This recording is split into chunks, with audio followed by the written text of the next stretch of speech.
constantemente es asociado con la filantropía.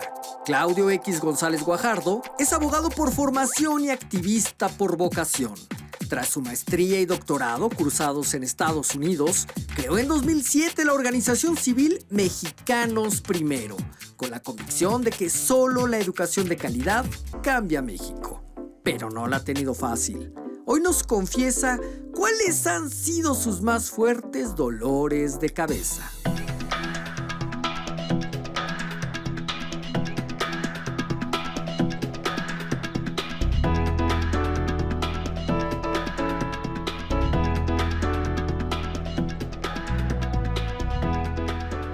Muchas gracias por recibirnos en Mexicanos Primero, Claudia. Encantado, mi querido Beto, muy bienvenido. Muchísimas gracias. ¿Cuál fue el episodio de tu vida que te hizo caer en la cuenta que había que crear este organismo? Bueno, siempre le hemos dado mucha importancia a nivel inclusive familiar al tema educativo. Y después ya en la función pública, Beto, inclusive en las actividades filantrópicas, me he dedicado mucho a lo educativo. Y en algún momento pensé, hay que trabajar no nada más en becas, en entregar computadoras a las escuelas, eso es muy positivo. Hay que tratar de hacer transformaciones sistémicas. Tenemos un sistema educativo que le está fallando a los niños y jóvenes de nuestro país, que le está fallando a los maestros de nuestro país y por lo tanto le está fallando a México. Claro. ¿En qué? En desarrollar el talento de los mexicanos. Nosotros creemos que solo la educación de calidad, Beto, va a cambiar a México. Claro. Y en ese sentido que todos los mexicanos tenemos que hacer de esta nuestra principal causa, la prioridad número 1 para el país y trabajar juntos muy duro para mejorar la educación de nuestros niños. Ya vi que están impulsando una iniciativa que se llama #Justicia para Oaxaca. Efectivamente. Como sabes, hace 2 años se transformó nuestra Constitución y luego nuestras leyes. Claro. Creo que es la más importante transformación normativa en materia de educación que se ha dado propiamente en la historia de nuestro país. Estamos muy contentos con esa reforma. Implica que los maestros concursen, se evalúen, existe un sistema de evaluación para todo el sistema educativo y tenemos que hacerlo realidad, lo tenemos que implementar a cabalidad. Claro. Y era de esperarse que iba a haber resistencia y turbulencia ante una reforma así. ¿Cuáles serán los estados que se resisten más a este cambio? Bueno, pues Oaxaca es el estado que más se ha resistido al cambio. Tiene un sistema educativo que ha estado usurpado, cooptado, te diría, casi secuestrado, ¿no?, por parte de una cúpula sindical particularmente corrupta que ha legado un desastre educativo para Oaxaca. El 90% de los niños y jóvenes de Oaxaca no están aprendiendo lo que deberían de aprender en la escuela. Sus ciclos escolares no son de 200 días, Beto, son de 150 días, de 160. Había una cifra que llevan ahí alrededor de cuántos sin ir a la escuela. Pues son 634 días que han perdido, digamos, en los últimos 20 años aproximadamente de clases. Son 3 ciclos completos a lo largo de esos 20 años. Entonces, ahí claramente puedes ver que había no el interés centrado en el derecho de los niños, sino en las prebendas, las corruptelas y los intereses de los adultos que dejan sin clase a los niños por cualquier motivo y que se hicieron del control de la Secretaría de Educación de Oaxaca, de los recursos de Oaxaca y nos han legado un desastre en donde se ve violentado el derecho de los niños y jóvenes de Oaxaca a tener una mejor educación. ¿Hasta qué grado escolar es el promedio que llegan los niños de México? En México llegan más o menos entre segundo y tercero de secundaria, 8.9 años de escolaridad promedio. Para compararte, por ejemplo, con Oaxaca, en Oaxaca es más bien sexto de primaria, primero de secundaria, son como 2 o 3 años menos. Y eso es insuficiente, Beto, para el mundo de hoy. Y si hablamos de la calidad educativa, que es todavía más importante que la cantidad educativa, no nada más estamos recibiendo pocos años, recibimos pocas horas. Nuestros niños estudian en la primaria más o menos la mitad de las horas que un niño finlandés o coreano al año, porque nuestro horario escolar es muy breve y el ausentismo magisterial, por todo lo que hemos comentado, es muy grande. Y luego está el tema de la calidad. ¿Cómo se mide ahora que tocas el punto de la calidad? Mira, la calidad, Beto, hay un examen en particular en el que hay que tener los ojos puestos, porque es el examen más importante a nivel mundial en materia educativa, se llama el examen PISA. PISA. Se mide la comprensión lectora, las matemáticas y la ciencia. Son los 3 temas que mide PISA. Lo presentan 65 naciones y mide las competencias que genera la educación básica a los 15 años, si ya cursaste la primaria y la secundaria, y al terminar la secundaria, pues quieres medir qué tantas competencias trae tu alumno para aprender en la prepa, en la carrera y durante toda la vida. Y de los 65 países que participan, Beto, México está en el lugar número 51. ¿Eso es bueno o malo? No, eso es muy malo. Quiere decir que estamos atrás de otras 50 naciones y solo adelantamos alrededor de 14 naciones. Entre el 75% y el 85%, dependiendo de la materia, de cada generación de jóvenes de 15 años del examen PISA, pasa de panzazo o reprueba el examen. ¿Solo se aplica a instituciones públicas o también a escuelas privadas? No, instituciones públicas y privadas. A las escuelas en Oaxaca les falta lo más elemental. A veces piso, a veces techo, a veces paredes, por increíble que parezca. Y por supuesto, a muchas de ellas les falta el baño, les falta la electricidad, les falta el agua. Bueno, pero ¿qué tal? ¿Cuántos miles y miles de aviadores y de comisionados sindicales tiene la nómina de Oaxaca? Entonces, algunos maestros dicen, yo no puedo dar clases en un lugar en donde no hay piso firme, pero lo que mucha gente no sabe es que mucho del dinero que debería de ir para arreglar las escuelas de Oaxaca o becar a los niños de Oaxaca o preparar a los maestros de Oaxaca se está quedando en el bolsillo de vividores de la educación. ¿Y de verdad no hay quien regule estos dineros, Claudio? Pues desafortunadamente lo que sucedió, Beto, es que colonizó el sindicato a la Secretaría de Educación local y con ello se volvió también autoridad. Entonces era juez y parte. Entonces tú dices, oye, faltaron 50 días los niños a clases este año y no despidieron a nadie cuando la ley dice que si faltas en 3 días consecutivos sin justificación te deben despedir. Me estás pues diciendo claro que no se aplica la ley. No se aplica la ley y entonces cunde la ley de la selva, es decir, la ley del más fuerte, la ley del más abusivo. ¿Y quién era el abusivo y el abusador aquí?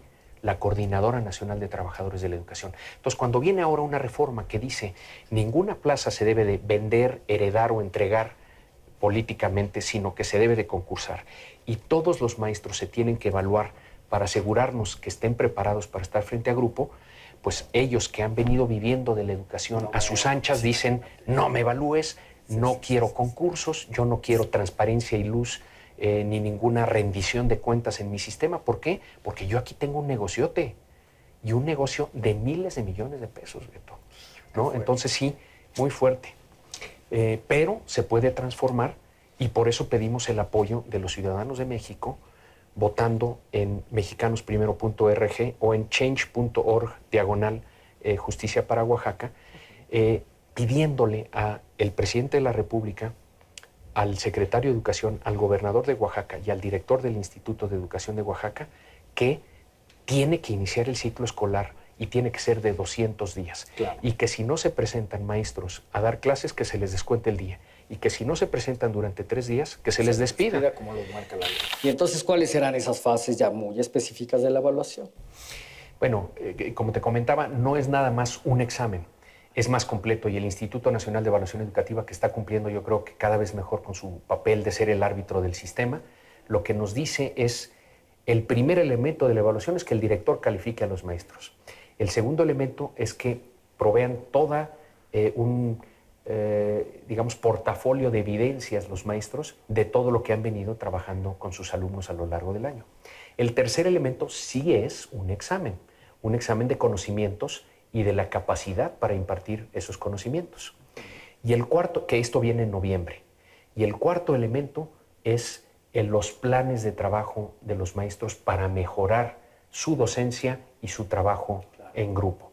Los resultados estarán en febrero y ese elemento en particular es el que más temen los maestros, pero a diferencia de lo que han dicho las cúpulas sindicales, que la verdad son muy mentirosas, no nada más son corruptas, son muy mentirosas, pues suelen llevarse eso de corrupción. ¿En qué radica la mentira?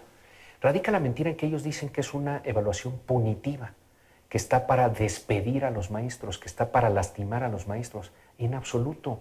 A ver, la ley lo que dice es, al que le vaya bien, lo promovemos, le mejoramos el salario, lo dignificamos. Al que le vaya mal, lo capacitamos. Y al año siguiente tiene que volverse a evaluar. Si vuelve a reprobar, lo volvemos a capacitar. Y si reprueba en una tercera ocasión, todo esto siendo maestro, entonces sí tiene que dejar el salón de clases. Tiene 2 años para capacitarse, digamos. Realmente son 3 exámenes, mediando 2 veces capacitación. Y además, Beto, dime qué trabajador de México tiene este privilegio de todo este apoyo Y cuando repruebas la tercera, no te quitan el sueldo, te sacan del salón, te ponen a trabajar en una chamba administrativa, porque ningún maestro va a perder el sueldo. Entonces están mintiendo los líderes sindicales. El trabajador más protegido en el ámbito laboral nacional es el trabajador de la educación. ¿Por quién? Por la reforma al tercero constitucional. Claro. Entonces le han mentido a los maestros las cúpulas sindicales. ¿Por qué? Porque el que pierde es la cúpula sindical, pierde el negocio, pierde el poder de chantajear y mangonear y sobajar a los maestros de México. ¿Por qué? Porque eso les da poder político, les da poder económico y les da poder sobre las personas. Tengo un par de preguntas que hacerte, porque seguramente aquí recibiste esa noticia del gobierno federal el 29 de mayo pasado, en la cual se suspendía la evaluación a los profesores, Sí. a los maestros. Una reforma que incluso desde el gobierno federal había sido aprobada, ¿no? Sí, pues sabes que sí, Beto, fue la verdad muy sorprendente y doloroso. Sí estabas ver... aquí cuando te enteraste de la Sí, noticia. aquí estaba en mi despacho y la verdad fue doloroso porque mucho se ha apostado a esta reforma, que es la más importante de las reformas para México, la reforma educativa, y de repente en una coyuntura electoral, Beto, el gobierno da marcha atrás. Claro, porque fue previo a las elecciones del 7 de junio. Efectivamente, y la misma coordinadora de la que hemos estado platicando amenaza con no permitir que haya elecciones en Oaxaca y en Guerrero, y en ese sentido el gobierno da marcha atrás y dice, bueno, ok, si no quieren evaluaciones, si no quieren concursos, si no quieren transparencia y rendición de cuentas, lo paramos. Y entonces quienes hemos venido peleando por la reforma educativa por mucho tiempo, Beto, decimos, oye, esto no es posible. Claro. Inmediatamente lanzamos una campaña también de firmas que juntó decenas de miles de firmas de mexicanos. Entonces nos aparamos ante un juez administrativo aquí en la Ciudad de México y nos concedió lo que tú llamas la suspensión de la suspensión, es decir, dejó sin efecto la decisión de la Secretaría de Educación Pública de eliminar los concursos y las evaluaciones. Y pasadas las elecciones, y mediando esta suspensión del Poder Judicial, hay instituciones que están creciendo, que están madurando en México, creo que el Poder Judicial es una de ellas, entonces también la Secretaría de Educación Pública dice, no, ya pasadas las elecciones, me acuerdo que la Constitución y la ley dicen que sí debe de haber concursos y evaluaciones, y entonces sigue ese proceso adelante, ¿no? Pero creo que fue un triunfo para la ciudadanía, para todos esos que votaron y dijeron, no, claro que tiene que haber concursos y evaluaciones porque lo mandata la Constitución y la ley. Fue un triunfo para el Poder Judicial, que le dijo al Ejecutivo, con eso no puedes jugar porque es un derecho fundamental de los niños el tener mejores maestros, y creo que fue también una victoria de la democracia, de esa democracia que tenemos que empezar a vivir más plenamente con el impulso ciudadano en nuestro país y con la división de poderes. Pero mira, un censo que se hizo recientemente en México, el primero también en la historia, un censo de cómo está el sistema educativo, nos habla de que dentro de un universo de alrededor de 1.200.000, 1.300.000 maestros, hay en torno a 298.000 pagos ilegales o irregulares en el sistema, que le cuestan al país, a cálculos de Mexicanos Primero, por lo menos 35.000 millones de pesos al año. Con esos 35.000 millones de pesos, Beto, arreglamos muchas escuelas en México, becamos a todos los niños que lo necesitan, capacitamos, pero bueno, con los mejores cursos del mundo, a los maestros de México.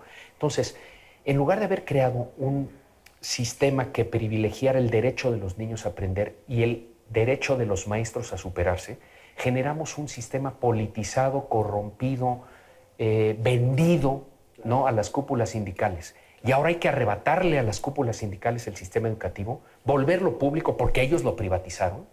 Las cúpulas sindicales son entes privados, que dicen que otros quieren privatizar la educación. ¡Mangos! Ellos la privatizaron.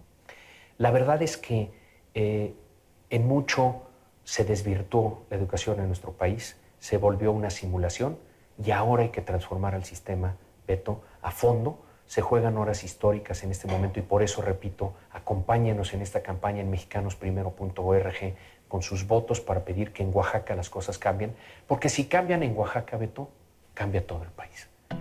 Muchísimas gracias, Claudio, por Muchas esta gracias a ti, conversación. Beto. Muchas gracias a ti.